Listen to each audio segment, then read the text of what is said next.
Welcome to my channel training placement and career development. Student और guys, आज का जो मैंने जो वीडियो बनाया है उस वीडियो का सब्जेक्ट मैटर है एंटरप्रेन्योरशिप, मतलब कि उद्योजकता, मतलब कि एंटरप्रेन्योर कैसे बने या उद्योजक कैसे बने। तो स्टूडेंट, यह वीडियो मैंने जो बनाया है वो स्पेशली मैंने जो टेक्निकल एजुकेटेड जो संबंधित स्टूडेंट है या जो वोकेशनल ट्रेनिंग की शिक्षा प्राप्त करते हैं, यही स्टूडेंट के लिए आज का मैंने एंटरप्रेन्योर जो सब्जेक्ट मैटर है इसका वीडियो बनाया है। और इस वीडियो का मेरा जो मकसद है बनाने का कि जो टेक्निकल एजुकेशन धारित जो स्टूडेंट होते हैं, कि मे बी डिग्री इंजीनियरिंग और डिप्लोमा इंजीनियरिंग या इंडस्ट्रियल ट्रेनिंग इंस्टीट्यूट से कोई वोकेशनल ट्रेनिंग सर्टिफिकेट प्राप्त करता है, मतलब कि वोकेशनल ट्रेनिंग का सर्टिफिकेट जो प्राप्त करता है, जो शिक्षा प्राप्त करते हैं, यह स्टूडेंट एंटरप्रेन्योर बनने में काफी आगे होते हैं, क्योंकि इनकी शिक्षण प्रणाली ऐसी होती है जिसमें से उन्हें टेक्निकल एजुकेशन और टेक्निकल ट्रेनिंग का प्रशिक्षण मिलता है।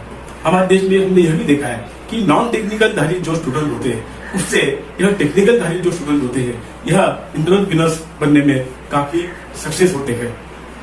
हमने देखा है कि ITI से जो स्टूडेंट वोकेशनल ट्रेनिंग की शिक्षा प्राप्त करते हैं या प्रशिक्षण पूरा करते हैं, उसमें से वेंडर है, प्लम्बर है, मोटर मैकेनिक है, डीजल मैकेनिक है, शीट मेटल है, कारपेंटर है, पेंटर है, इलेक्ट्रॉनिक मैकेनिक है, रेडियो मैकेनिक है, कंप्यूटर हार्डवेयर है, कंप्यूटर ऑपरेटर है, ये सारे ट्रेनिंग्स इनके हाथ में हुनर होता है, इनको वोकेशनल स्किल प्राप्त होता है और ये हुनर के तौर पर ये भूखे नहीं बन सकते। इनके हाथ में जो स्किल है, इनके हाथ में जो हुनर है, इससे अपना एंटरप्रेन्योरशिप या बिजनेस, वो चाहे समाज में मेंटेनेंस का काम हो, रिपेयरिंग का काम हो, सर्विसिंग का काम हो या कोई प्रोडक्शन का काम हो, ये सारी सेवाएं यह वोकेशनल ट्रेनिंग के ITI के स्टूडेंट समाज को दे सकते हैं और ये अच्छे एंटरप्रेन्योर हो सकते हैं। हमारा जो दूसरा स्टूडेंट है वो है इंजीनियरिंग का student. Engineering he may be graduate engineers और डिप्लोमा इंजीनियर्स, जिसने शिक्षा प्राप्त की है या जिसने इसकी डिग्री और डिप्लोमा प्राप्त करता है, यह भी एक सक्सेसफुल एंटरप्रेन्योर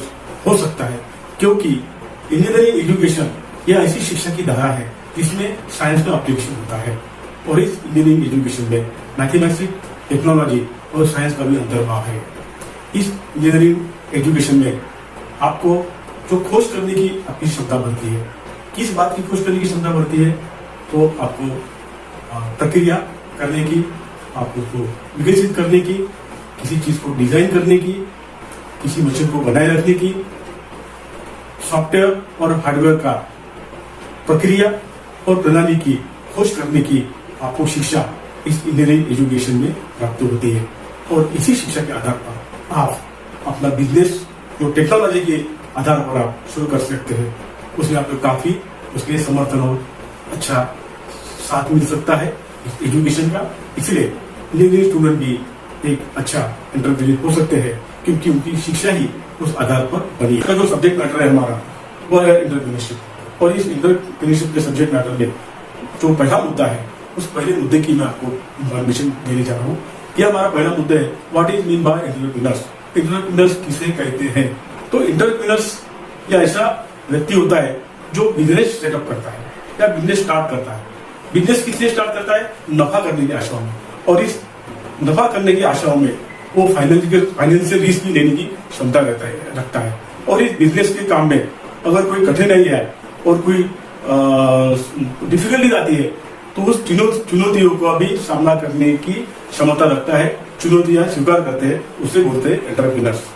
और हमेशा हम ये देखते हैं कि कोई भी बिजनेसमैन जो अपना बिजनेस शुरू करता है, प्रॉफिट और लॉस तो होता रहता है, लेकिन सक्सेसफुल एंटरप्रेन्योर वही हो सकता है जो मार्केट में उसके जो कॉम्पिटिटर्स है उससे अलग ढंग से काम करता है। में हमारे से बहुत कॉम्पिटिटर्स है। हमारा प्रोडक्ट जो हम बनाते हैं वो प्रोडक्ट मैन्युफैक्चर करने के लिए मार्केट में 10 लोग खड़े, लेकिन हम हमारा प्रोडक्ट कस्टमर तक कैसा पहुंचाते हैं, कस्टमर की नीड क्या है, उनकी डिमांड क्या है, उनकी कमी क्या है, गैप क्या है, ये जो एंटरप्रेन्योर देखेगा वही सक्सेसफुल एंटरप्रेन्योर हो सकता है और वो सक्सेसफुल अपना बिजनेस बना सकता है। तो आज का जो सब्जेक्ट मैटर है उसका जो हमारा दूसरा मुद्दा है वो है, what are the characteristics and the quality required for the successful entrepreneurs. एक अच्छे सक्सेसफुल एंटरप्रेन्योर के लिए क्या क्वालिटी और क्या कैरेक्टर होना जरूरी है, ये मैं आपको अभी इसकी जानकारी मैं आपको देने वाला हूँ। तो वो 10 कैरेक्टर्स और क्वालिटीज है जो सक्सेसफुल एंटरप्रेन्योर्स में होना चाहिए। पहला जो कैरेक्टर है वह कैरेक्टर है इनोवेशन, मतलब नयापन। दूसरा कैरेक्टर है एक क्विक डिसीजन मेकर, मतलब कि जल्दी से डिसीजन ले पाए। तीसरा जो कैरेक्टर है वह है टेकिंग, मतलब कि कोई जोखिम स्वीकार करने वाला एक अच्छा एंटरप्रेन्योर हो सकता है। चौथा है द गुड प्लानर, वो अच्छा प्लानर होना चाहिए। पांचवा है लीडरशिप। छठवा है कोऑर्डिनेशन। उसके आगे का है बाद में का प्लानर, गुड प्लानर होना चाहिए। उसके बाद में है फ्लेक्सिबिलिटी। उसके बाद में है फोरसाइट और नॉलेज, प्लानिंग और गुड कम्युनिकेशन। यह सारे कैरेक्टर्स और क्वालिटी अगर एंटरप्रेन्योर्स में है तो वो सक्सेसफुल एंटरप्रेन्योर्स हो सकता है। अभी मैं इसके बाद में आपको हर कैरेक्टर का स्पेसिफिक इंफॉर्मेशन आपको देने वाला हूँ। सबसे पहला कैरेक्टर है, क्वालिटी है कि एंटरप्रेन्योर शुड हैव इनोवेटिव, मतलब कि इनोवेशन का उसमें अंदाज होना चाहिए। इनोवेशन मतलब नवनिर्मिति, नयापन, कोई चीज में नयापन लाना, कोई चीज को मॉडिफाइड करना, कोई चीज को अमेंडमेंट करना, कोई चीज में सुधारना करना, उससे बोलते हैं इनोवेशन। फॉर एग्जाम्पल मैं आप देता हूँ कि अगर कोई कार की कंपनी है और कोई कार की कंपनी में अगर मैकेनिकल स्टीयरिंग है, हाथ से विंडो का जो अपन हैंडल घुमाते हैं और विंडो का ग्लास नीचे आता है, या उसमें पेट्रोल पे चलती है, उसमें सादे टायर ट्यूब है, और दूसरी कार कंपनी में अगर मैकेनिक पावर स्टीयरिंग है, पावर विंडो है, उसमें पेट्रोल प्लस सीएनजी गैस की भी सुविधा है, उसमें ट्यूबलेस टायर है, तो ये हो गया उस नए कार में नयापन। और कस्टमर इस नयापन को एक्सेप्ट करता है। आपके कार में वो फैसिलिटी नहीं है तो आपको भी ऐसा सोचना चाहिए कि कस्टमर की नीड क्या है, क्या नयापन में लाऊं कि मेरी कार मार्केट में सेल हो जाए। इस नएपन की सोच हर एंटरप्रेन्योर्स में होना चाहिए। अगर एंटरप्रेन्योर्स में नएपन की सोच नहीं होती है तो उसका प्रोडक्ट सेल नहीं होगा, उसका प्रोडक्ट मार्केट में एक्सेप्ट नहीं होगा, कस्टमर उसको प्रोडक्ट को स्वीकार नहीं करेंगे। इसलिए हर एंटरप्रेन्योर्स में ये इनोवेटिव की क्वालिटी होना चाहिए। तीसरा जो हमारा कैरेक्टर है वो है क्विक डिसीजन। एंटरप्रेन्योर्स ने हमेशा अपना डिसीजन सही समय में और क्विक लेना चाहिए। हमारा कोई डिसीजन अगर हम देर से लेते हैं तो उसका जो इफेक्ट है वो हमारे बिजनेस पे भी हो सकता है, तो हमारी वो अपॉर्चुनिटी को हम मिस कर सकते हैं। फॉर एग्जाम्पल मैं आपको एग्जाम्पल देता हूं कि हमारा डिसीजन कितने सही समय में होना चाहिए और कितने टाइम लिमिट पे होना चाहिए। कि अगर हमें कुछ 4 इंजीनियर्स हमको हमारी कंपनी में हायर करना है और आप कोई कैंपस में, इंजीनियरिंग कॉलेज के कैंपस में आप इंजीनियर्स हायर करने के लिए जाते हैं और आप रिजल्ट लगने के बाद अगर 2 महीने बाद उस कैंपस में जाते हैं और आपको पता लगता है कि इस अच्छे इंजीनियरिंग कॉलेज से सारे इंजीनियर्स का प्लेसमेंट हो चुका है, मतलब गलती ये हुई कि आपने कोई डिसीजन नहीं लिया कैंपस में प्लेसमेंट इंटरव्यू लेने के लिए। अगर आप रिजल्ट लगने के बाद इंजीनियरिंग कॉलेज में 15 दिन में अगर आप कैंपस में इंटरव्यू लेने के लिए पहुंच सकते थे तो आपको एक अच्छे 4 से 6 इंजीनियर आपको जो रिक्वायरमेंट थी वो इंजीनियर आपको सही क्वालिटी की इंजीनियर्स आपको उस कॉलेज से आपको आप हायर कर सकते थे। आपने डिसीजन ले लिया, आप 2 महीने बाद में गए और दूसरी कंपनी ने उसी इंजीनियर्स को हायर किया है। यह आपका जो आपने क्विक डिसीजन नहीं लिया इसका परिणाम आपको भुगतना पड़ा। तो हर एंटरप्रेन्योर्स में क्विक डिसीजन, सही वक्त में सही डिसीजन लेने की क्षमता होना चाहिए और एक सक्सेसफुल एंटरप्रेन्योर्स में ये क्वालिटी की होना बहुत जरूरी है। चौथा हमारा जो कैरेक्टर्स है वो है रिस्क टेकिंग। हर एंटरप्रेन्योर्स में रिस्क टेकिंग की कैपेसिटी या ये गुण, ये क्वालिटी होना चाहिए, ये कैरेक्टर होना चाहिए। क्योंकि हमें जो बिजनेस में कभी कभी रिस्क लेना पड़ता है, that should be calculated risk. हमारी रिस्क कैलकुलेट होना चाहिए, एक्सेसिव रिस्क नहीं होना चाहिए। अगर हम एक्सेसिव रिस्क टेकिंग का हमारी ये कैरेक्टर है तो कभी कभी बिजनेस में लॉस भी हमको आ सकता है। इसलिए हमारी जो रिस्क टेकिंग जो एबिलिटी है वो कैलकुलेटेड रिस्क होना चाहिए। एग्जाम्पल मैं आपको देता हूँ, अगर आपकी लोन लेने की कैपेसिटी आपकी 10 लाख है, आप 10 ही लाख क्लियर कर सकते हैं क्योंकि आपका जो इनकम है, आपका जो रेवेन्यू जनरेशन है या आपका जो प्रॉफिट मार्जिन है, तो अगर आपका लिमिट से कम होगा और आप 20 लाख लोन ले रहे हैं, आप उस लोन को लोन नहीं कर सकते, तो आप बहुत बड़ी रिस्क ले रहे हैं। इसलिए आप लोन लेने की जो रिस्क ले रहे हैं, that is the excessive risk taking factor हो गया है। आप ऐसा रिस्क लेने से आपका बिजनेस लॉस में आ सकता है। आप अगर जो एक्सेसिव लोन ले रहे हैं उसकी कैपेसिटी अगर नहीं है, तो आप कर्जबाजारी हो सकते हैं और आपका जो रेगुलर बिजनेस जो चालू है, वो रेगुलर बिजनेस आपका लॉस में आ सकता है। इसलिए एक्सेसिव रिस्क फैक्टर नहीं होना चाहिए। रिस्क टेकिंग क्वालिटी या कैरेक्टर होना चाहिए, लेकिन it should be calculated risk. इसलिए एक जो एंटरप्रेन्योर होता है वो एक रिस्क टेकर होना चाहिए, लेकिन कैलकुलेटेड रिस्क टेकर, ये उसमें एबिलिटी होना चाहिए। फैक्टर्स जो है जो एंटरप्रेन्योरशिप को बहुत जरूरी है, वो है लीडरशिप। हर एंटरप्रेन्योर्स को लीडरशिप क्वालिटी या कैरेक्टर रहना बहुत जरूरी है, क्योंकि उस एंटरप्रेन्योर्स को उसकी कंपनी के जो स्टाफ मेंबर है, उसकी जो कोऑर्डिनेटर्स है, उसकी जो कलीग्स है, उसकी जो स्टेक होल्डर्स है, उसके शेयर होल्डर्स है, इनके साथ में उसे बैठ के बिजनेस चलाना पड़ता है। तो एक लीडर को अपने जो स्टाफ है, अपने जो कलीग्स है, अपने स्टेक होल्डर्स है, अपने पार्टनर्स है, उनकी बात सुनने की एबिलिटी उस एंटरप्रेन्योर में होना चाहिए, ताकि सबका सजेशन भी उसकी सुनने की एबिलिटी होना चाहिए, ताकि कुछ सजेशन उनके बिजनेस के फायदे के भी हो सकते हैं। इसलिए वो उसकी लीडरशिप क्वालिटी होना चाहिए। उसने अपने हर स्टाफ को उससे मोटिवेटेड करने की एबिलिटी एंटरप्रेन्योर में होना चाहिए। हर बात में रिस्क लेने की, आगे लेने की कैपेसिटी होना चाहिए, डिसीजन मेकिंग होना चाहिए। हर हमारे एम्प्लॉइज है, हमारे स्टाफ मेंबर्स है, हमारे स्टेक होल्डर्स है, हमारे वेंडर्स है, हमारे शेयर होल्डर्स है, इनको हमेशा हर सब्जेक्ट में, हर कठिन में लीड करने की एबिलिटी एंटरप्रेन्योर में होना चाहिए, उसको गाइडेंस करने की उसकी एबिलिटी होना चाहिए। तो ये जो लीडर क्वालिटी है, ये एक सक्सेसफुल एंटरप्रेन्योर में होना बहुत जरूरी है, ताकि वो बिजनेस में सक्सेस हो सकता है। हम जो अगला कैरेक्टर है, वह कैरेक्टर है प्लानिंग। हर सक्सेसफुल एंटरप्रेन्योर जो होता है, बिजनेस में होता है, उसमें प्लानिंग की क्वालिटी कैरेक्टर होना बहुत जरूरी है, क्योंकि बिना प्लानिंग की बिजनेस चलाना बोले तो बिजनेस फेल्योर होने की जैसा है। बिना प्लानिंग के आप बिजनेस नहीं चला सकते, आप बिजनेस में फेल हो सकते हैं। बिना प्लानिंग के कोई बिजनेस चलाना मतलब कि बिना डायरेक्शन में कोई जहाज या शिप समुद्र में चलाना।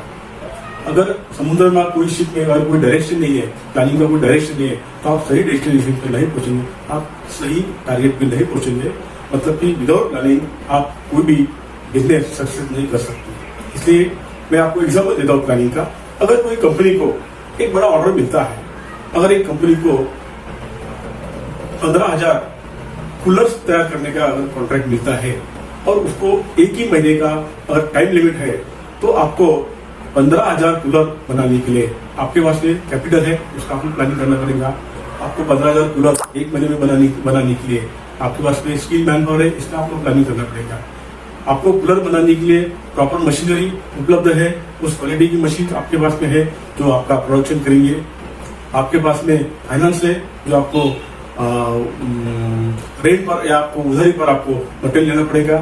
कि आपके पास में उस मटेरियल मैनेजमेंट है, मटेरियल परचेस करने के लिए आपके पास में प्लानिंग है, ट्रांसपोर्टेशन का प्लानिंग है, आपके पास में डिस्पैच का कोई प्लानिंग है आपके पास में है। ये सारा प्लानिंग आपको 15,000 कूलर एक महीने में अगर सप्लाई करना हो, तो आपको मशीन का प्लानिंग, मैन पावर का प्लानिंग, मटेरियल का प्लानिंग, ये सारा फाइनेंस का प्लानिंग ये करना पड़ेगा।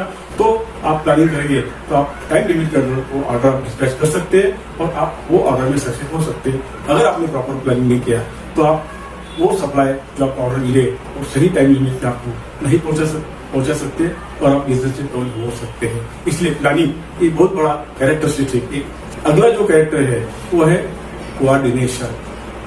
हर कोई जो बिजनेस होता है उसमें कोऑर्डिनेशन की क्वालिटी बहुत एसेंशियल है, क्योंकि जब कोई बिजनेस होता है तो उसमें 4 कंपोनेंट होते हैं। 4 कंपोनेंट कौन से होते हैं?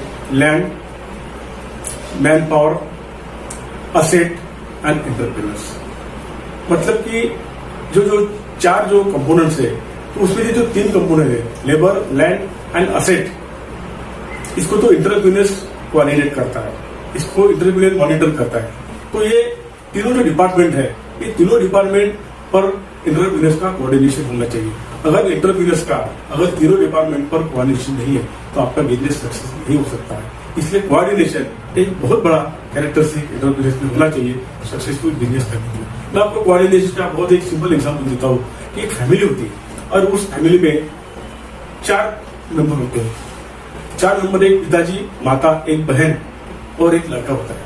और दूसरे दिन और वो उनका जो बिजनेस होता है, उनके सिलाई का बिजनेस होता है। तो उस जो स्टूडेंट होता है उसको सवेरे एक 15 अगस्त का एक नेशनल फंक्शन होता है और उसे जो पैंट है, खाकी पैंट है, वो खाकी पैंट उसके पिताजी मार्केट से दुकान से ले आते हैं। और दुकान से ले आने के बाद में समझ में आता है कि ये पैंट की लंबाई ज्यादा है। तो सारे मेंबर इस जगह बैठे होते हैं, इस पैंट को नीचे से कम करना है तो इसकी सही पैंट की सही हो जाएगी और ये सही पैंट कल पहनकर ये 15 अगस्त के फंक्शन में जा सकता है। तो सब सो जाते हैं। तो भाई सबसे पहले उसके पिताजी उठते हैं। लड़के की पैंट जो है, जो रेडीमेड मार्केट से लाई होती है, वह पैंट 2 इंच जरूरत के हिसाब से ज्यादा लंबाई होती है। तो उस 2 इंच पैंट को काट कर उसे कल पहनकर 15 अगस्त के फंक्शन को जाना होता है। तो डिसाइड हो जाता है कि ये 2 इंच पैंट नीचे से काटकर कम करना है। लेकिन कौन काटकर कम करेगा, इसका फैसला चारों में नहीं होता। तो सबसे पहले उसकी पिताजी उठते सवेरे 4 बजे और 2 इंच पैंट जो है वो कैंची से कट करते हैं, सो जाते हैं। 4:30 बजे बच्चे की माँ उठती है और वो 2 इंच पैंट कैंची से कट करके उसे कम करती है। 5 बजे लड़की की जो बहन है, सिस्टर, वो उठती है और वो 2 इंच पैंट कैंची से कट करती है। और सवेरे जब सब उठते हैं 6 बजे, तो जो 15 अगस्त है, हमारा लड़का रायगुष्टी के लिए स्कूल में जाने वाला है, तो पैंट नीचे से 6 इंच कट की हुई रहती है। मतलब कि पैंट की जो लंबाई है और कम हो जाती है, उसकी साइज आउट ऑफ साइज हो जाती है। मतलब पैंट को 2 इंच कम तो करना था, लेकिन ये कोऑर्डिनेशन हुआ अगले दिन, अगले रात में, कि पैंट 2 इंच कौन कट करेगा और कौन विद साइज में उसको कट करके रखेगा। इसका मतलब उन फैमिली में कोऑर्डिनेशन नहीं था। ये कोऑर्डिनेशन के बगैर, विदाउट कोऑर्डिनेशन मिसप्लान हो गया और पैंट को सब मेंबरों ने 2-2 इंच काट के 6 इंच कम कर दिया और पैंट पहनने के लायक नहीं रही। तो this is the good example of discoordination. उसमें कोऑर्डिनेशन नहीं है। तो इंडस्ट्री में एंटरप्रेन्योर जो होता है उसमें कोऑर्डिनेशन कोऑर्डिनेट होना चाहिए। मतलब जो इंडस्ट्री का जो ध्येय है, जो गोल है, जो टारगेट है, जो मिशन है, वो प्राप्त कर सकते हैं। अगर कोऑर्डिनेशन नहीं हुआ अलग अलग डिपार्टमेंट में, बिजनेस में, तो बिजनेस फेल हो सकता है। एंटरप्रेन्योर से बिजनेस में सक्सेस नहीं हो सकता। एंटरप्रेन्योरशिप का जो 7वां कैरेक्टर हम आपको बताने जा रहे हैं वह है फ्लेक्सिबिलिटी। एक एंटरप्रेन्योरशिप में फ्लेक्सिबल रहना बहुत ही जरूरी है। बहुत बड़ा कैरेक्टर ये सिद्ध हो सकता है, क्योंकि अगर एंटरप्रेन्योर रिजिड है तो अपना कोई डिसीजन चेंज नहीं कर सकता।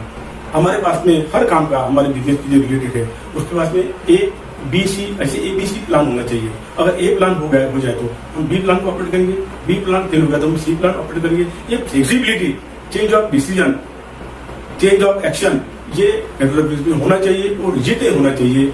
ये एंटरप्रेन्योर में अगर कैरेक्टर हो तो एक सक्सेसफुल एंटरप्रेन्योर हो सकता है। मतलब एंटरप्रेन्योर में फ्लेक्सिबिलिटी कैरेक्टर होना बहुत जरूरी है बिजनेस सक्सेस करने के लिए।